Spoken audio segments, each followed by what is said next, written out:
그러니까 가격이 떨어지려면 우리가 리딩하는, 그러니까 끌고 가는 지역에서 가격이 좀 떨어져 주거나 아니면 아래쪽에서부터 좀 무너져 주거나, 자, 거기에다가 공급이 많아지거나, 예, 공급이 많아지면 가격이 떨어지는 거 아닙니까? 그러니까 그만큼 이제 공급이 많아져야 되는데,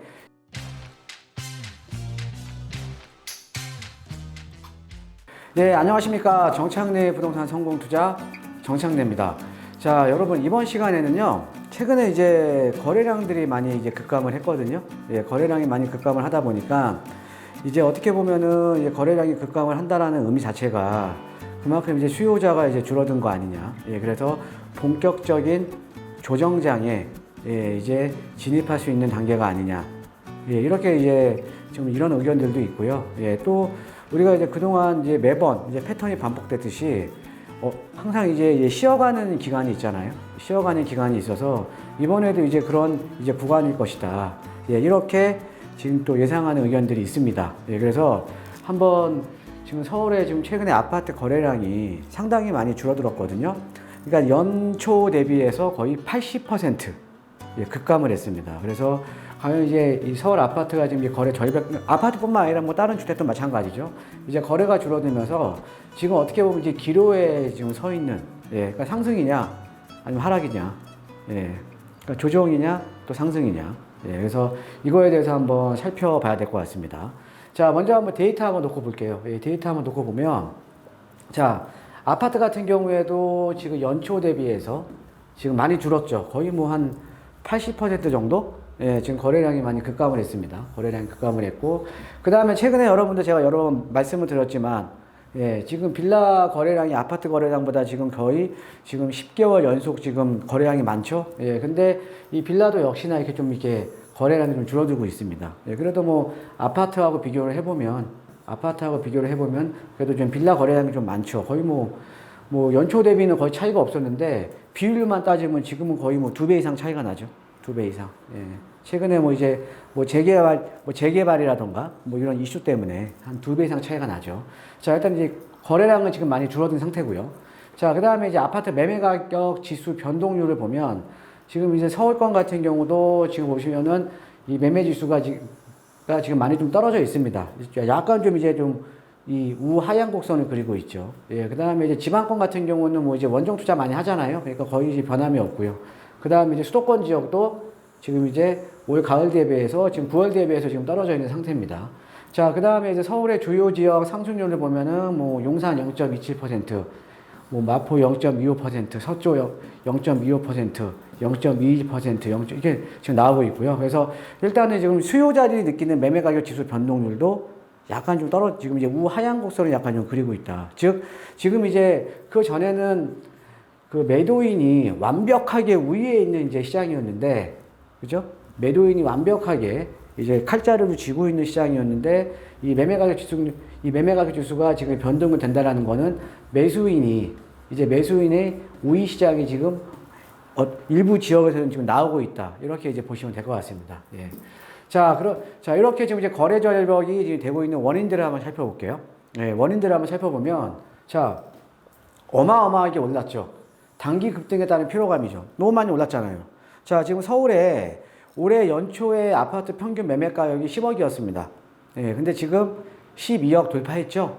예, 12억 돌파했습니다. 그러니까는 지금 평균 매매가가 10억에서 지금 12억으로 지금 20% 이상 오른 거예요. 예, 많이 오른 겁니다. 20%면. 그러니까 부동산이 하는 게 뭐 주식하고는 틀리기 때문에 20%나 금액을 어마어마하게 올린 것. 또 단위가 크잖아요. 그죠? 그러니까 서울의 아파트 평균 가격이 지금 20% 급등을 하면서 단기적으로 많이 올랐기 때문에 당연히 지금 피로감이 쌓인 거죠. 그렇죠? 자, 그 다음에 이제 대출에 대한 규제. 지금 이제 내년부터 또 이제 DSR 강화라든가 이런 또 대출 규제가 더 강화되죠. 자, 그럼 대출에 대한 규제가 강화되면 당연히 수요자는 줄어들 수밖에 없고 거래는 또 줄어들 수밖에 없다라는 거죠. 자, 그 다음에 이제 세 번째로 보면 지금 이제 금리 인상기에 있잖아요. 예, 이번에 또 미국발 또 테이퍼링 또 문제도 있고요. 자, 그럼 금리 인상기에 금리가 인상이 되면 대출에 대한 부담이 높아지죠. 예, 대출에 대한 부담이 높아진다는 거는 수요자들도 감막을 좀 해야겠죠. 그렇죠? 예, 그러니까 전체적으로 지금 이제 거래가 줄어드는 원인들을 살펴보면 그거는 단기 급등에 따른 피로감이 쌓여 있는 거고, 그 다음에 이제 대출이 이제 덜 나오는 거고요. 예, 그 다음에 대출 이자에 대한 부담이 또 있는 거고요. 이런 여러 가지 요인들이 있습니다. 자, 그러면 자, 현재 지금 시장을 한번 분석을 해보자고요. 자, 최근에 서울 도심권 같은 경우도 지금 중랑구라던가 노도강이라던가 강북구라던가 이렇게 도봉구라던가 이런 상대적으로 가격이 낮은 지역은 계속 지금 오르고 있습니다. 자, 뭐냐면 대출 규제가 되니까 대출을 규제하니까 수요자들 입장에서는 자금 부담이 적은 저가 아파트가 몰려있는 지역으로 쏠릴 수밖에 없어요. 그렇죠? 그러니까 이제 대출 여파에 따른 저가 아파트 수요가 급증을 하니까 저가 아파트 밀집 지역이 지금 가격이 상승을 하고 있는 겁니다. 자, 제가 올 초에 여러분들 기억하실지 모르겠어요. 올 초에 앞으로 6억 이하 아파트 없어질 거다. 예, 없어졌죠. 예, 서울에 6억 이하 없죠, 이제 아파트. 뭐 이제 나홀로 아파트나 뭐 이런 거 외에는요, 뭐 단지 큰데 6억 이하 아파트가 없습니다. 없다고 보시면 돼요. 예.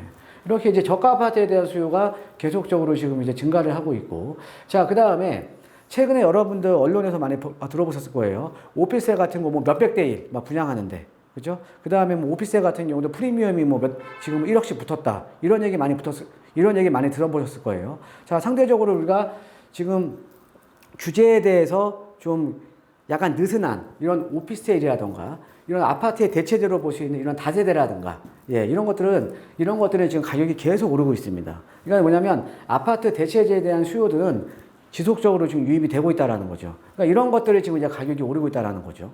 자, 그 다음에 자, 초고가 아파트가 밀집된 지역. 그러니까 예를 들어서 뭐 강남 상구 같은 지역들이죠. 예, 이런 지역은 거래가 지금 급감을 한 상황에서도 거래가 되면 신고가 행진을 하고 있습니다. 신고가 행진. 그죠? 예, 지금 이게 현 상황이에요. 즉, 다시 한번 좀 정리를 해드리면, 저가 아파트들은 지금 계속 수요자들이 유입이 되고 있고, 그 다음에 아파트 가격이 올라가다 보니까 아파트의 대체재 가격도 지금 계속 올라가고 있고요. 예, 그 다음에 또 초고가 아파트가 몰려있는 지역은 거래가 없음에도 불구하고 신고가를 찍고 있고요. 예, 지금 이런 형식입니다.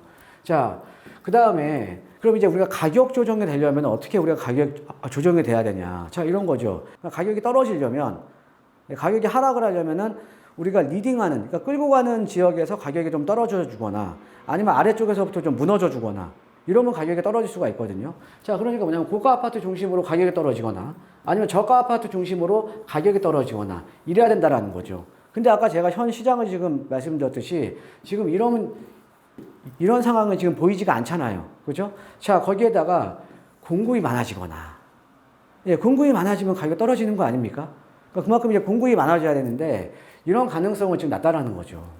지금 상대적으로. 그러니까는 지금 모든 사람들이 지금 저도 마찬가지고 이제 그 모든 사람들이 가격이 많이 오른 건 알아요. 그런데 가격이 떨어질 요인들이 사실은 잘 안 보인다라는 거죠. 예.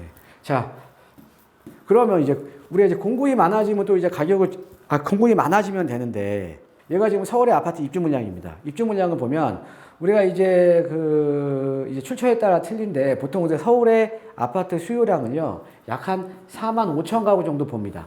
4만 5천 가구. 자, 이게 지금 4만 5천 가구, 요걸로 보시면 돼요. 예, 대략적으로. 뭐 이제 조사 업체에 따라서는 이렇게 뭐 4만 7천 세대 정도 되는데 보통 한 4만 5천 가구냐, 평균 가격으로. 자, 그런데 지금 어때요? 지금 2018년, 2019년, 2020년, 까지는 좀 이 아파트 공급이 어느 정도는 됐는데 이 이후부터 지금 드라마틱하게 좀 줄어들고 있죠. 그렇죠? 네, 서울 도심이에요. 자, 그런데 지금 이제 2021년도 얘네도요. 지금 예상치에서 지금 분양가 상한제라든가 이런 것들 때문에 내년으로 넘어가는 세대들도 상당히 많습니다. 그러니까 지금 이 도표로 보이는 지금 이제 입주 물량들이 한 3만 가구 정도가 되는데 3만 가구가 안 된다라는 거죠. 예, 그러니까 지금 어때요? 물량들은 지금 거의 뭐 드라마틱하게 지금 줄어들고 있는 거예요. 자, 그런데 중요한 거는 정부에서나 지금 서울시에서나 주택 공급을 하려고 많이 노력을 하고 있잖아요. 정부에서도 지금 상기 신도시라던가 택지라던가 아니면 서울시에서도 지금 민간 재개발 공모 들어가는 것처럼 그러니까 신속 통합기획, 그러니까는 민간 재개발에 대한 어떻게 보면은 재개발을 하기 위한 규제를 많이 완화를 해줬잖아요. 그렇죠? 자, 그러면 그럼 그런 지역에서 이제 공급이 단기간에 이루어지면 되는데, 자, 중요한 거는 자, 민간 재개발이라던가 공공 재개발이라던가 이런 데는 단기적인 공급은 안 돼요, 지금. 시간이 걸리는 거잖아요. 사업을 해야 되니까. 처음에 구역 지정해서, 조합 설립해서, 사업 시행 인가 받고 관리처분 때가 얼마나 오랜 시간이 걸립니까? 그죠? 그러니까 지금 신속하게 한다고 하더라도 단기적인 공급은 상당히 그냥 불가능한 겁니다. 네, 불가능한 거예요. 자, 그 다음에 우리가 일반적으로 서울 같은 경우에는 땅이 없기 때문에 재개발이라던가 재건축을 통해서 주택 공급을 하잖아요. 그렇죠? 예, 그런데 제가 여러 번 말씀을 드렸지만 여러분들 이거 제가 여러 번 말씀드렸어요. 만약에 이거 잘 모르시는 분들은 제 지난 강의에 많이 나와 있습니다. 한번 지난 강의 다시 한번 참고하시고요. 재개발은요, 주택 공급 효과가 없어요. 재개발은. 사실은. 그러니까 여러분들 저층 주거 지역의 아파트, 여기 뭐 빌라라던가 다세대, 뭐 연립들, 다가구 주택 밀집 지역에 아파트 고층으로 올리면 주택 공급 효과가 좀 많은 것처럼 보이거든요. 근데 실질적으로는 주택 공급 효과가 없어요. 왜 그러냐면, 그냥 간단하게 말씀드리면, 재개발 지역에는 한 30, 40% 정도, 한 30, 40% 정도가 다가구 주택이거든요. 주인 소유 한 명이 여러 가구 사는. 근데 다가구 주택도 원칙은 뭡니까? 아파트 한 채 줘요. 그러니까 거기에 사실은 아파트가 고층으로 올라간다고 하더라도 가구 수는 줄어드는 겁니다. 그러니까 사실 주택 공급 효과는 적은 거죠. 재개발 자체는. 자, 그러면 실질적으로 주택 공급 효과를 높이기 위해서는 재건축을 해줘야 되는 거예요. 아파트 재건축을. 그런데 근데 재건축 같은 경우는 지금 규제가 워낙 심하잖아요. 제초안에다가, 그죠? 뭐 안전진단 기준 강화에다가. 그러니까는 이 재건축에 대한 지금 단기적으로 규제 완화 가능성은 없다라는 거죠. 그럼 이런 상황에서 앞으로 민간 재개발, 공공 재개발이 되더라도 단기적인 공급은 어렵고요. 그 다음에 재개발 같은 경우는 사실은 실질적으로는 주택 공급 효과가 적거든요. 그러니까 공급이 사실 적은 거죠. 그죠? 자, 이렇게 이제 보시면 되겠고요. 자, 그 다음에 이제 3기 신도시라든가 수도권 택지 공급을 보면, 자, 당연히 그렇죠. 지금 이제 사전 청약하는 거지, 지금 이제 본청약하는 게 아니잖아요. 그죠? 그러니까 얘도 시간이 걸리는 거예요. 근데 중요한 거는 지금 3기 신도시에서 지금 보상 받은 데가 없어요. 보상이 완료된 데가 한 군데도 없습니다. 보상이 완료된 데가. 자, 그리고 왜 그러냐? 어떻게 보면 지금 이제 공시가격을 지금 현실화 시켰잖아요. 지금 현실화계도 시키고 있잖아요. 그러니까 공시가격이 올리잖아요. 그럼 문제가 된 게 뭐냐면 보상 협의가 그럼 더디는 겁니다. 보상 협의가. 왜? 공시가격 올렸으니까. 어쨌든 공시 가격이 이게 뭐 공시가대로 이제 보상가가 나오는 건 아니지만 공시가가 올라갔으니까는 어떻게 보면은 더 많은 돈을 요구를 할 거 아닙니까? 그렇죠? 보상받는 사람들 입장에서는. 그죠? 자, 거기에다가 이제 공시가가 올라갔다는 건 보상 금액이 올라가는 거고 또 협의 절차도 길어지고 그러면 분양가 상승 가능성이 상당히 높아진다라는 거죠. 그러니까 이 보상 자체가 사실은 단기간 내에 끝내기가 상당히 어려워졌다라는 거죠. 시장 상황이. 어떻게 보면 자승자박이죠. 공시가격을 현실화시키면서 그게 어떻게 보면 이제 덫으로 지금 이제 돌아온 거죠. 그죠? 자, 그래서 3기 신도시나 이제 택지 같은 경우 단기적인 주택공은 당연히 어렵고요. 예. 그 다음에 이제 지금 보상 절차도 어렵다. 자, 그래서 지금 보시면 이렇게 우리가 주택 가격이 떨어지려면 주택 가격이 하락을 하려면 고가 아파트가 밀집된 지역, 선도하는 지역에서 가격이 무너져야 되는데 거래 절벽 속에서도 그렇지는 않고 있거든요. 그 다음에 지금 저가 아파트를 중심으로 몰려있는 지역에서 좀 가격이 떨어져주면 좋은데 그런데 지금 대출 규제 때문에 저가 아파트가 있는 지역으로 수요자들이 몰려들잖아요. 그렇죠? 그럼 그것도 아니고요. 그 다음에 주택 공급이 획기적으로 단기적으로 늘어나면 되는데 아까 제가 설명드렸듯이 민간 재개발이라던가 공공 재개발 어차피 시간이 많이 걸리는 거고 그 다음에 3기 신도시라던가 주변 택지 공급이 언제 될지 모른다라는 거죠. 그죠? 네, 그러니까 중요한 건 공급입니다. 공급. 그래서 여러분들 지금 현재 부동산 시장 상황 정확하게 좀 판단을 하시고요. 자, 여러분들 오늘 강의는 지금 여기까지 하고요. 예, 여러분들 항상 요즘 이제 부동산 고민이 이제 많으신 분들 많습니다. 예, 내가 갖고 있는 주택, 뭐 상가, 오피스텔, 아니면 뭐 재개발 지역, 아니면 재건축 아파트, 이렇게 지금 고민하고 계시는 분들 많거든요. 예, 부동산 고민 있으신 분들은요, 안 풀리시면 저희와 함께 하십시오. 예, 저희가 1대1 대면 상담을 통해서 예, 그런 부동산 고민 상담 해결해 드리고 있으니까 뭐 투자라든가 이런 것들도요. 예, 그래서 그 고민 있으시면은 항상 저희와 함께 해주시면 감사하겠습니다. 자, 오늘 강의는 여기까지 하겠습니다. 감사합니다.